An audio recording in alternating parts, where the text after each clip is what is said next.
चलिए तो अब बढ़ते हैं हमारे अगले ऑपरेशन की तरफ, अगली संक्रिया को देखते हैं। And this will be our last operation, that is symmetric difference of two sets, यानी कि हिंदी मीडियम के बच्चों के लिए दो समुच्चयों का सममित अंतर। ठीक है, देखो इससे पहले हमने डिफरेंस ऑफ टू सेट्स की बात की थी। ठीक है, तो थोड़ा सा यहां पर उस चीज का या उस ऑपरेशन का यूज होने वाला है। अब बात करते हैं symmetric difference of two sets की। देखो symmetric difference of two sets को सबसे पहले डिनोट करने का जो तरीका होता है वो होता है, अगर मेरे पास दो सेट्स हैं, सेट ए और सेट बी, तो मैं लिखूंगा ए डेल्टा बी। सही है, या फिर हम इसको इस तरीके से भी रिप्रेजेंट या डिनोट कर सकते हैं, ए प्लस और उस प्लस को हमने एन सर्कल कर दिया तो ए प्लस एन सर्कल्ड बी। ठीक है, इस तरीके से भी लिख सकते हैं। और ए डेल्टा बी, ये दोनों ही किसको डिनोट करने के तरीके हैं? Symmetric difference of two sets को, दो समुच्चयों के सममित अंतर को प्रदर्शित इस तरीके से भी किया जा सकता है और इस तरीके से भी किया जा सकता है। अब इसके मीनिंग के बारे में या डेफिनेशन के बारे में बात करते हैं। तो अगर मान लो हमारे पास दो सेट्स हैं, सेट ए और सेट बी, तो इनका जो ए डेल्टा बी होगा, इनका जो सिमेट्रिक डिफरेंस होगा, वो एक ऐसा सेट होगा जिसमें केवल वो वाले एलिमेंट्स कंसीडर किए जाएंगे जो या तो केवल ए में हो या केवल बी में हो। सही है, या तो मैं इस तरीके से बोल दूं, वो वाले एलिमेंट्स कंसीडर किए जाएंगे जो या तो केवल ए में हो या केवल बी में हो। तो जब मैं केवल ए और केवल बी की बात कर रहा हूं, तो आपको यह बात समझ में आ जानी चाहिए कि उसमें जो कॉमन पार्ट होगा वो इंक्लूड नहीं होगा। ठीक है, या फिर मैं इस तरीके से भी बोल सकता हूं कि ए डेल्टा बी एक ऐसा सेट है जिसमें वो एलिमेंट्स होंगे जो कि ए में हो या बी में हो लेकिन दोनों में ना हो। समझ में आ रहा है? ए में हो या बी में हो लेकिन दोनों में ना हो, वो एलिमेंट्स कंसीडर किए जाएंगे ए डेल्टा बी में। ठीक है, तो definition wise it is a set that contains only those elements that are present either in set A or in set B but not in both। समझ में आ रहा है? हिंदी में हम क्या बोल सकते हैं कि यह एक ऐसा समुच्चय है जिसमें वे सभी अवयव विद्यमान होंगे जो कि ए में है या बी में है किंतु दोनों में नहीं है। ठीक है, अच्छा अब इसी को अगर हम सबसे पहले वेन डायग्राम के फॉर्म में देख लें तो इसके जो अदर इंटरप्रिटेशंस हैं उनको समझना थोड़ा आसान हो जाता है। तो मैं इसमें आपको सबसे पहले वेन डायग्राम से रूबरू करवाता हूं। देखो हमने प्रीवियस वीडियो में या प्रीवियस क्लास में ये देखा था कि अगर मैं डिफरेंस ऑफ टू सेट्स की बात करूं, दो समुच्चयों के अंतर की बात करूं, तो उसको रिप्रेजेंट करने का ये तरीका था ए इंटरसेक्शन बी डैश, मतलब ये भी एक तरीका था डिफरेंस ऑफ टू सेट्स को लिखने का। तो इसके वजह से मैं क्या बोलना चाह रहा हूं कि ए इंटरसेक्शन बी डैश का मतलब है वो सेट जिसमें केवल ए के एलिमेंट्स होंगे, ए के एलिमेंट्स होंगे एंड बी के एलिमेंट्स नहीं होंगे। ठीक है, तो इसका वेन डायग्राम, ये सारी बातें हम कर चुके हैं ना, तो इसको हम लोग जल्दी से देख सकते हैं। इसका वेन डायग्राम था कुछ इस तरीके से था। ठीक है, इसी तरीके से अगर मैं बोलूं B intersection A dash, B intersection A dash बच्चों क्या इंप्लाई कर रहा है? वो सभी एलिमेंट्स जो कि सेट बी में हो और ए में नहीं हो, या केवल सेट बी वाले एलिमेंट्स। तो अगर ये सेट ए को रिप्रेजेंट कर रहा है और अगर ये सेट बी को रिप्रेजेंट कर रहा है, तो बी इंटरसेक्शन ए डैश के करस्पॉन्डिंग जो शेडिंग होगी बच्चों वो कौन सी होगी? ये वाली होगी। ठीक है, अब इस डेफिनेशन के अकॉर्डिंग मैं बोल रहा हूं कि वो सभी एलिमेंट्स जो या तो केवल ए में हो या केवल बी में हो, या जब हम लोग बोलते हैं, जब हम लोग और शब्द का उपयोग करते हैं, तो बेसिकली हम किस डायरेक्शन में जा रहे होते हैं? हम यूनियन की डायरेक्शन में जा रहे होते हैं। ठीक है, जब हम एंड बोलते हैं तो वहां से इंप्लीकेशन मिलता है इंटरसेक्शन का, लेकिन जब हम या बोलते हैं और बोलते हैं, अंग्रेजी वाला और बोलते हैं, तो वहां से अपने को इंप्लीकेशन मिलता है कि यूनियन की बातें की जा रही है। तो मैं बोल रहा हूं कि या तो ये वाला वेन डायग्राम या फिर ये वाला वेन डायग्राम, या तो ये वाला केस या फिर ये वाला केस। तो अगर मैं या बोल रहा हूं तो बेसिकली मुझे इन दोनों का ही यूनियन ले लेना चाहिए। क्या कर लेना चाहिए? इन दोनों का यूनियन कंसिडर कर लेना चाहिए। ठीक है, ये देख लेना मैंने लिख दिया है हिंदी और इंग्लिश में। तो तो अगर मैं इन दोनों का यूनियन लेना चाहूंगा बच्चों, तो ध्यान से देखना, considering this to be a universal set, if this is set A and this corresponds to set B,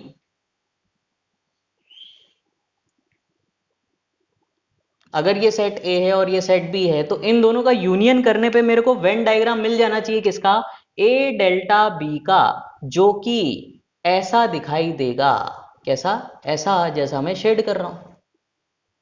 ठीक है, तो this is the Venn diagram for the operation A delta B। ठीक है, उम्मीद करता हूं समझ में आ रहा होगा। हमने बोला कि A delta B symmetric difference का क्या मीनिंग है, वो सभी एलिमेंट्स जो या तो केवल A में हो या केवल B में हो। केवल A की और केवल B की चर्चा हमने प्रीवियस क्लास में की थी, तो उसके आधार पर उसका वेन डायग्राम हमने ड्रॉ किया, और इनके बीच में या बोला जा रहा है तो इन दोनों का यूनियन ले लिया। तो जब इन दोनों का यूनियन लिया जाएगा तो वेन डायग्राम हमें इस टाइप का दिखाई देगा। ठीक है, अगर आपने प्रीवियस वीडियोस देखे हैं तो ये सारी बातें बड़ी ही आसानी से समझ में आ जानी चाहिए। समझ में आ रहा है? तो A डेल्टा B में बेसिकली ये वाला रीजन शेड होगा, ये वाला रीजन शेड होगा, लेकिन A इंटरसेक्शन B वाला जो रीजन है वो ब्लैंक रहेगा। ऑलराइट, तो आपको वो अल्टीमेटली ध्यान रखना है वेन डायग्राम। जल्दी से इसको नोट कर लें, फिर इसके इंटरप्रिटेशंस के बारे में बात करते हैं। सही है, चलो।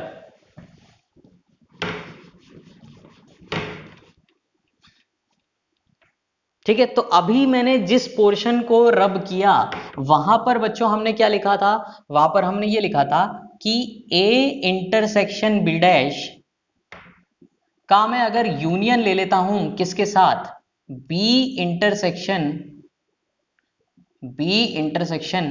A डैश के साथ। समझ में आ रहा है? यहां पर जो वेन डायग्राम था वो किसका था, A इंटरसेक्शन B डैश का। यहां पर जो वेन डायग्राम बना हुआ था जो कि मिट चुका है, वो किसका था, B इंटरसेक्शन A डैश का।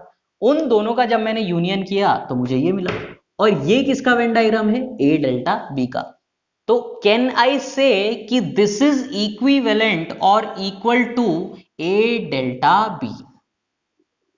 ठीक है, इसको देखते भी जाना, याद भी करते जाना, और महसूस भी करते जाना कि ऐसा हम क्यों बोल रहे हैं। ठीक है, यहां पर आप इक्विवेलेंट भी लगा सकते हैं और इक्वल का सिंबल भी लगा सकते हैं। ठीक है, नो प्रॉब्लम। तो हम बोलेंगे कि A intersection B dash union B intersection A dash is as good as A delta B। तो A डेल्टा B को लिखने का एक तरीका तो ये हो सकता है।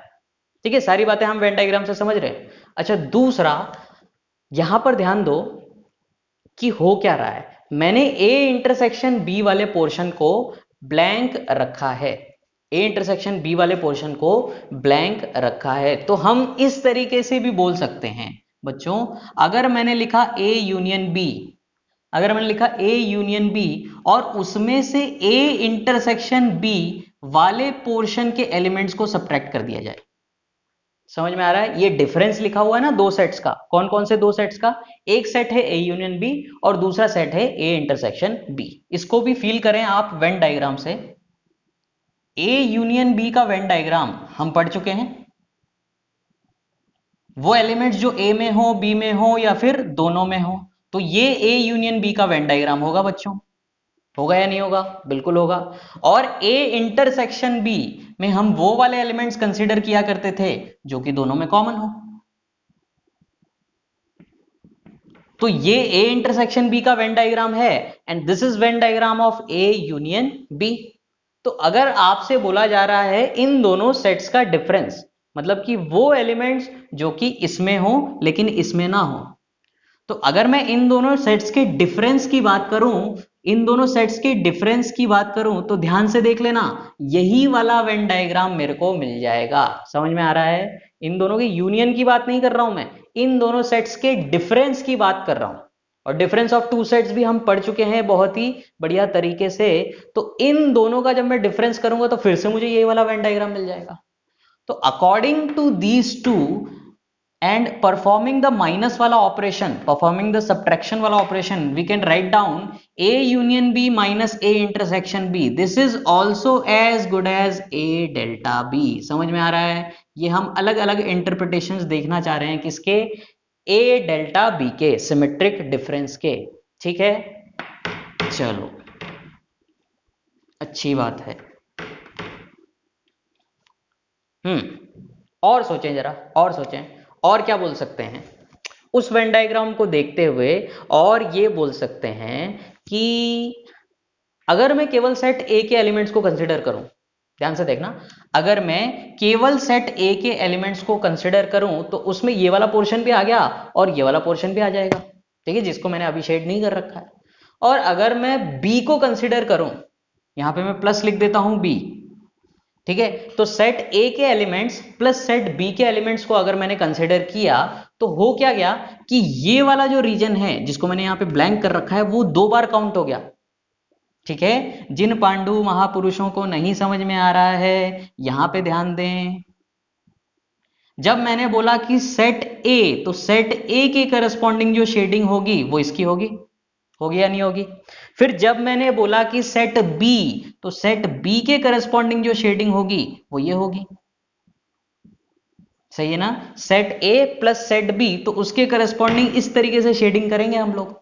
तो ऐसा करने पे हो क्या रहा है कि इधर वाले रीजन्स एक बार काउंट हो रहे हैं, इधर वाले रीजन के एलिमेंट्स एक बार काउंट हो रहे हैं, इधर वाले ब्लू वाले रीजन के एलिमेंट्स भी एक बार काउंट हो रहे हैं, लेकिन ये जो बीच वाले एलिमेंट्स है वो 2 बार काउंट हो गए, एक बार ब्लैक की वजह से और दूसरी बार ब्लू की वजह से। ठीक है, इतना महसूस अपने को होना चाहिए। तो जब मैंने ए प्लस बी किया तो बेसिकली ये वाला भी आ गया, ये वाला भी आ गया और ये वाला 2 बार आ गया।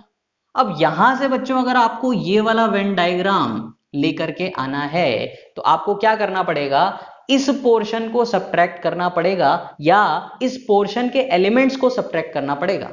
ठीक है, इन अवयवों को आपको घटाना पड़ेगा। कितनी बार? 2 बार। एक बार घटाने से काम नहीं चलेगा। क्यों? क्योंकि ये पोर्शन के एलिमेंट्स 2 बार इंक्लूड कर लिए गए हैं, क्योंकि ओवरलैपिंग हो गई है वहां पे, ए की तरफ से भी और बी की तरफ से भी। तो अगर मैं यहां के एलिमेंट्स को 2 बार सब्ट्रैक्ट कर दूं इस ऑपरेशन में से, तो बेसिकली मुझे यही वाला वेन डायग्राम फिर से मिल जाएगा।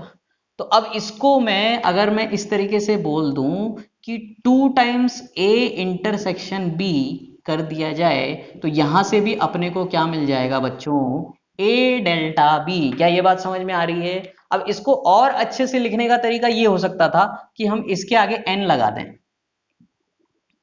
इसके आगे हम क्या कर दें, एन लगा दें, यहां पे भी और यहां पे भी और यहां पर भी और यहां पर भी।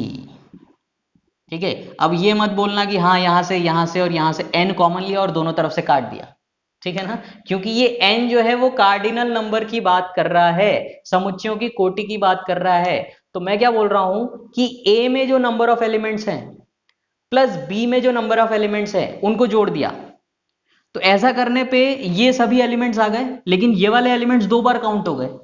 लेकिन अपने को ये एक बार भी नहीं चाहिए, एक बार भी नहीं चाहिए। तो ये वाला वेन डायग्राम लाने के लिए मैं बोल सकता हूं कि मेरे को 2 बार वो वाले एलिमेंट्स घटाने पड़ेंगे, क्योंकि वो एक्स्ट्रा काउंट हो गए।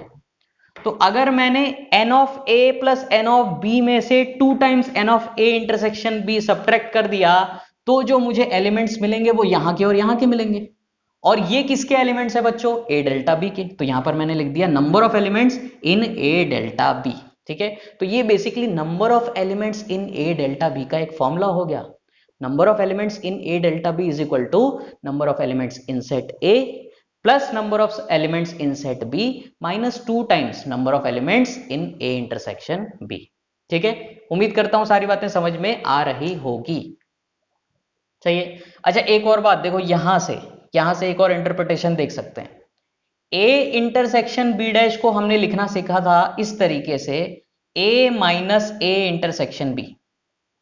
लिखा था या नहीं लिखा था? लिखा था। और यहां पर यूनियन को यूनियन के फॉर्म में बरकरार रखा। बी इंटरसेक्शन ए डैश को भी हमने सीखा था, इसको हम लिख सकते हैं B minus A intersection B.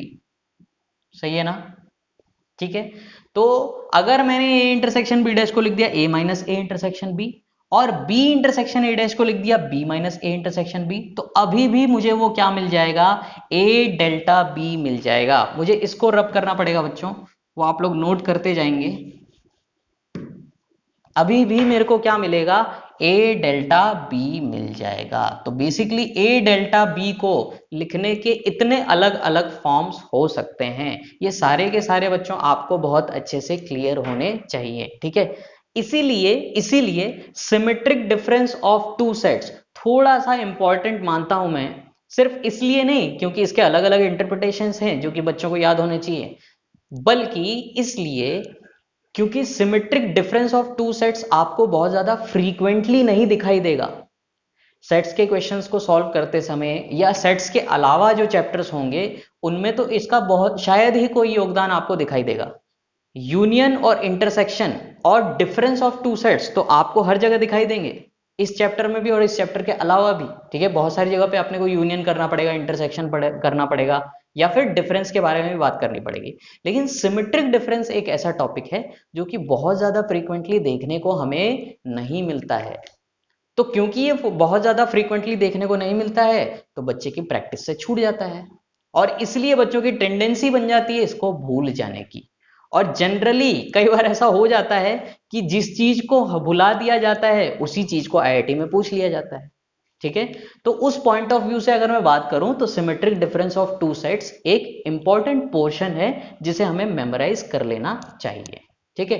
तो ये वेन डायग्राम अगर आपके दिमाग में है तो उसके बेसिस पे आप इन इंटरप्रिटेशंस को ध्यान में रख सकते हैं, नहीं भी याद है तो आप फटाक से डिराइव कर सकते हैं, ठीक है। So this is all about symmetric difference of two sets.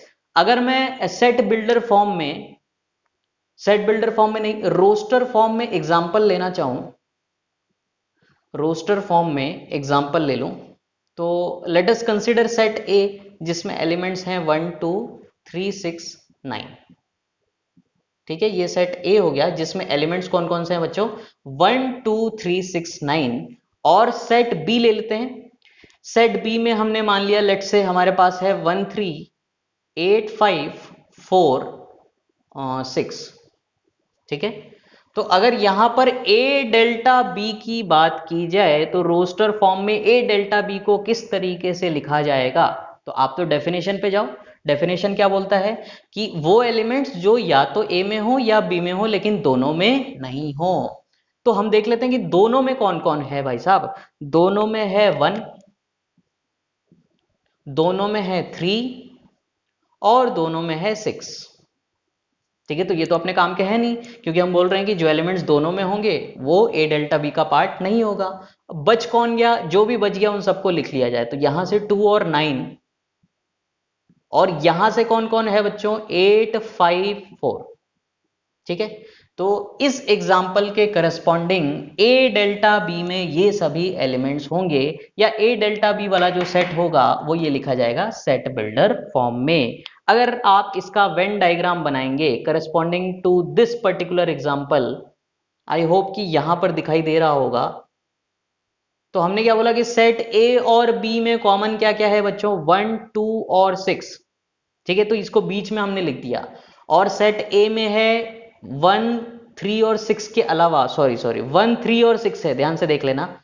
इधर है 1 3 और 6 कॉमन एलिमेंट्स, और 1 3 6 के अलावा यहां पर है 2 एंड 9, और 1 3 6 के अलावा सेट बी में कौन है 8 5 और 4, ठीक है।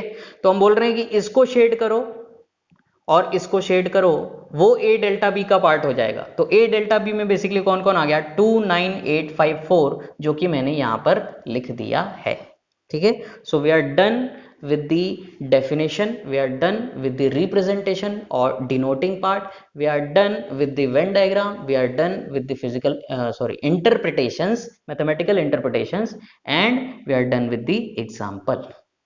सही है। तो इतना आप symmetric difference of two sets के लिए प्रिपेयर करके रखें।